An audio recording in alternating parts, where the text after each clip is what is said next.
Saudara-saudara yang kekasih di dalam nama Tuhan Yesus Kristus, Salam Alechem Bishem Hamashiach. Ketemu dengan Romo Yohanes lagi di Suara Padang Gurun dalam Menata Kalbu. Tema pada saat ini yang ingin Romo berikan adalah mengenai pengampunan terhadap penghinaan. Saudara, di dalam kehidupan kita sebagai manusia yang diciptakan menurut gambar dan rupa Allah, senantiasa menekankan apa yang dinamakan dengan pengampunan. Dasarnya adalah Allah yang adalah sumber di mana kita menjadi manusia. Itu adalah Maha Penyayang serta Maha Pengampun. Padahal sebagaimana dikatakan di dalam doa-doa yang ada bahwa segala sesuatu yang diciptakan oleh Allah itu merefleksikan yang menciptakan. Allah itu baik, Allah itu suci, Allah itu sempurna, Allah itu penyayang dan pengampun. Maka manusia yang diciptakan menurut gambar dan rupa Allah itu harus dapat memantulkan apa yang ada di dalam diri Allah yang bersifat trinitarian itu, yaitu Maha Pengampun dan Maha Penyayang. Nah, manusia terkait dengan orang lain juga harus menyayangi dan mengampuni segala kesalahan yang mungkin orang lain perbuat di dalam kehidupan kita. Tidak boleh menendam, tidak boleh menyimpan kesalahan orang lain, ataupun tidak mau membuka hati untuk memberikan pengampunan kepada orang lain yang bertindak salah dalam kehidupan kita. Makanya ketika Abba Agathon itu ditanya kepada muridnya adalah bagaimana caranya guru untuk dapat mengampuni orang yang menyakiti hatiku, orang yang melukai hatiku, orang yang menyinggung hatiku. Kamu lihat di sana ada baskom, isilah air dan lihatlah air yang ada di baskom. Maka muridnya itu melakukan apa yang dikatakan oleh Abba Agathon dan melihatnya. Apa yang kamu lihat, kataku Abba Agathon? Wajahku, guru. Nah, demikianlah jikalau kamu mengasihi orang lain. Lihatlah wajah orang lain itu seperti wajahmu sendiri. Nah, kalau kamu melihat wajah orang lain seperti wajahmu sendiri, maka tidak terbesit di dalam pikiranmu, di dalam kalbumu untuk membenci orang lain, meskipun orang itu telah menyakiti kamu. Karena apa? Karena orang lain itu adalah wajahmu, maka tidak tersentuh atau terbesit di dalam pikiran kita atau dalam hidup kita untuk membenci mereka, untuk mendendam mereka, dan untuk menyimpan kesalahan mereka yang ditujukan pada kita. Karena dengan membenci mereka berarti kita membenci diri kita sendiri. Dengan menyakiti orang mereka, kita menyakiti diri kita sendiri. Dengan menyimpan kesalahan mereka berarti kita menyimpan kesalahan kita sendiri. Makanya dikatakan bahwa jika kita tidak bisa mengampuni atau mengasihi mereka, sama artinya bahwa kita tidak mempunyai cinta sejati. Cinta sejati itu adalah kasih. Nah, kasih itu menutupi kesalahan orang lain, tidak mendendam dan tidak jengkel kepada mereka. Nah, ini yang perlu ditekankan di dalam kehidupan kita sebagai orang percaya. Dasar inilah saudara yang mendasari Jana Suci Siloam dari atas mengatakan demikian. Ya. Jika kita memiliki hukum untuk hal ini, Jika engkau mengampuni, itu berarti bahwa Allah telah mengampunimu. Embasnya luar biasa. Jikalau kita mengampuni orang lain, maka Allah juga akan mengampuni kita. Ya, akan mengampuni kita. Itu berarti ya, tetapi jikalau engkau mengampuni saudaramu, itu berarti bahwa dosamu tetap ya. Tetapi jika engkau tidak mengampuni saudara, maaf, itu berarti bahwa dosamu tetap ada padamu. Jadi kalau kita mengampuni, Allah itu mengampuni. Tetapi jika kita tidak mengampuni, maka dosa kita tetap ada di dalam hidup kita ini. Jadi kalau demikian memang Allah itu tidak pernah menciptakan kebencian. Allah itu tidak pernah menciptakan dendam. Allah itu tidak pernah menciptakan kesalahan orang lain tersimpan di dalam kalbu. Yang ada adalah kebajikan. Sebagai bukti bahwa Allah itu murni, suci, dan sempurna.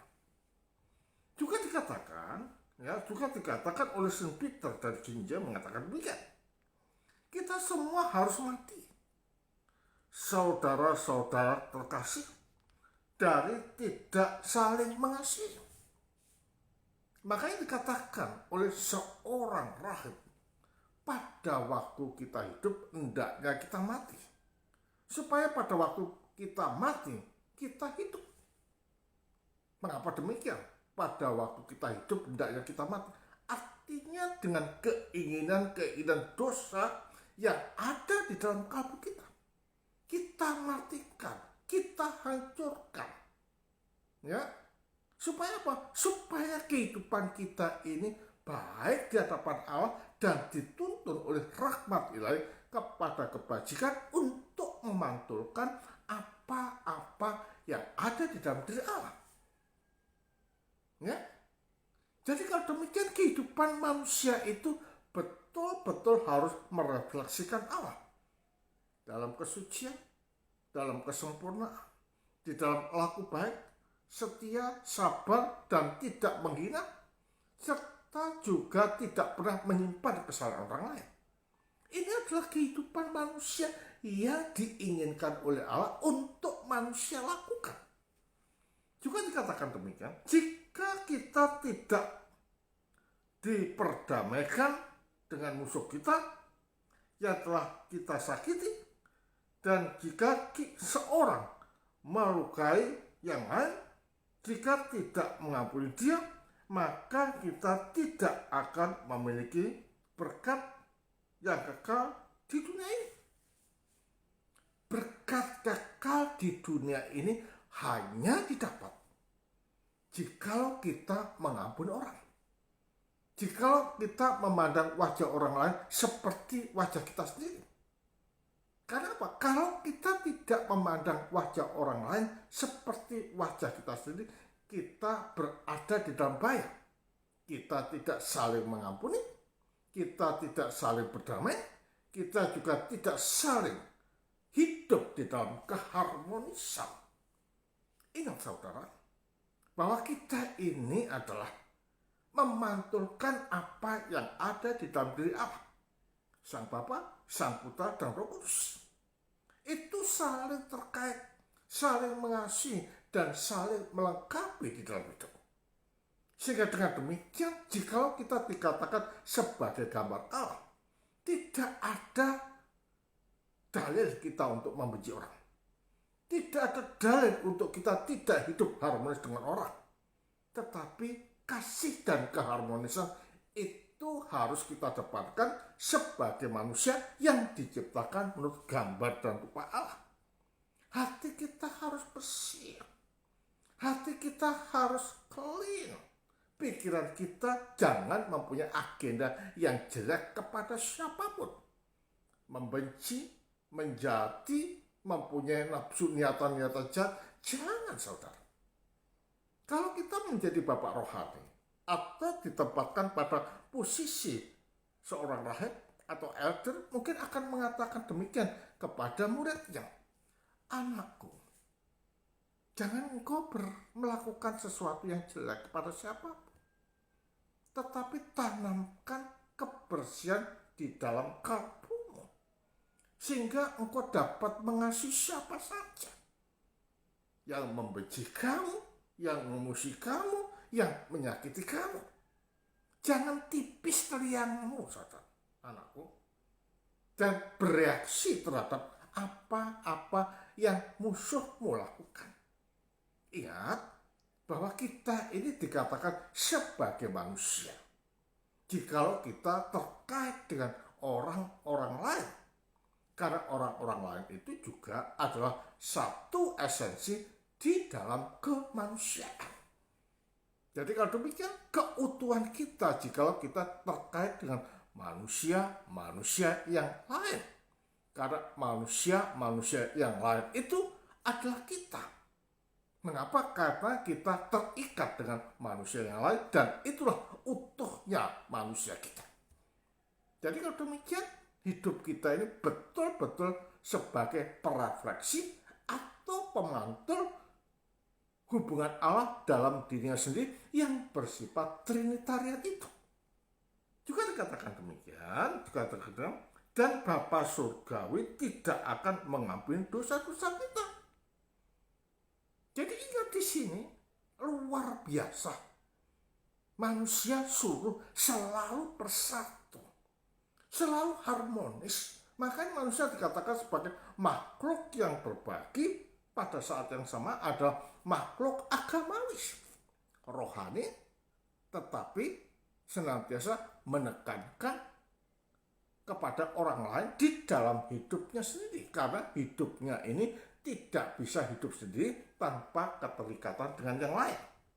Juga dikatakan oleh Markus Sang Agustin, Markus Sang Agustin mengatakan, Peter dari Gintinje, surat kepada Redu Lobis pada tahun 185. Pengampunan terhadap penghinaan adalah tanda kasih jati. Nah, kasih jati ini ditandai dan dimunculkan melalui kasih kita terhadap orang lain, terhadap penghinaan, terhadap pelecehan. Kita bisa mengampuni. Itu adalah tanda daripada kasih sejati yang bebas dari kemunafikan. Sebab demikianlah Tuhan juga mengasihi dunia ini. Jadi kalau demikian, hidup manusia ini sangat diharapkan sebagai pemantul kasih yang ada di dalam diri Allah yang bersifat trinitarian itu. Saudara, ingatlah hidup ini adalah hidup yang betul-betul mempunyai mandat untuk senantiasa baik sebagaimana Allah itu baik. Jangan ada dendam, saudara. Jangan ada rasa jengkel, saudara. Tanamkan kasih di dalam kalbu. Karena pendendam adalah menunjuk kepada bahwa orang ini sedang menanti kuburnya sendiri. Jangan diteruskan hati kotor. Jangan teruskan hati dendammu. Jangan teruskan pikiran-pikiran yang jahat itu terhadap orang lain. Ingat, keselamatan kita ini adalah terletak kepada hidup kita saat ini. Nanti ketika roh itu meninggalkan tubuh, kita masih hidup jahat kepada orang lain, jangan berharap engkau menyatu dengan Allah dan hidup kekal bahagia bersama dengan Allah. Karena itu, tenangkan dan renungkan ini di dalam nusmu dan juga kalbumu, supaya kita terselamatkan dan senantiasa dapat memantulkan kehidupan Allah di dalam kehidupan kita keseharian. Demikian paparan Romo yang dapat Romo berikan pada saat ini. Kiranya ini bermanfaat bagi kehidupan kita, di mana kita berada senantiasa mencerminkan kasih dan penuh pengampunan kepada orang yang berbuat jahat kepada kita. Nun, Tuhan memberkati kita.